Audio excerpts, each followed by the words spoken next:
Academy two বিসিবির gym কক্ষ। স্বল্প দূরত্ব তবু স্বস্তিতেই হেঁটে যাওয়া, উদ্বেগ কেটে যাওয়ায় প্রতিটা পদক্ষেপেই নাহিদ রানা জানেন এই মুহূর্তটা কতটা আরাধ্যের।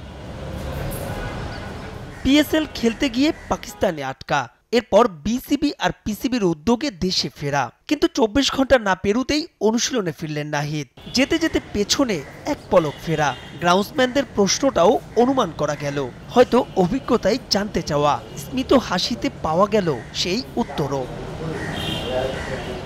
জিম সেশনে ঘণ্টাখানেক কাটালেও মাঠের অনুশীলনে আসেননি নাহিদ। বিশ্রামে ছিলেন পাকিস্তান থেকে ফেরা আরেক ক্রিকেটার রিশাদও। তবে জাতীয় দলের ছিল আমিরাতের কন্ডিশনকে মাথায় রেখে তীব্র তাপপ্রবাহের মধ্যেও মধ্য দুপুরে ব্যস্ততা।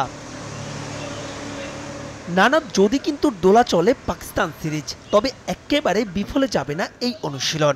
অন্তত ইউএর বিপক্ষে ২ ম্যাচের সিরিজ তো হচ্ছে, তারপরই শ্রীলঙ্কা সফর, প্রস্তুতিতে তাই হাল ছাড়ার জো নাই।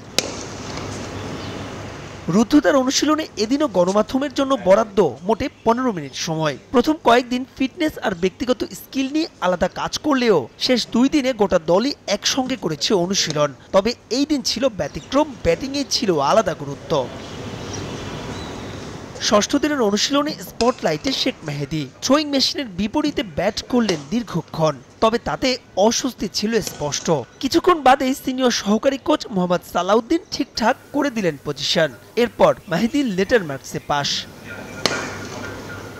থ্রোয়ার আর বোলার দুইটার বিপরীতেই সম্মুখে দেখা গেল সাবলীল। নাজমুল হোসেন শান্তরও ছিল নিজেকে ফিরে পাওয়ার চেষ্টা। অনুশীলনে ছিলেন শরীফুল হাসান, জাকের আলী অনিকরা, তবে সময়ের বাধ্যবাধকতায় তাদের পুরো অ্যাক্টিভিটিস দেখার উপায় নাই। মিরপুরে বুধবার আমিরাতের উদ্দেশ্যে উড়াল দেওয়ার আগে আরও ২ সেশন অনুশীলনের সুযোগ পাবেন টাইগাররা। মাহবুব রিমন, সময় সংবাদ, ঢাকা।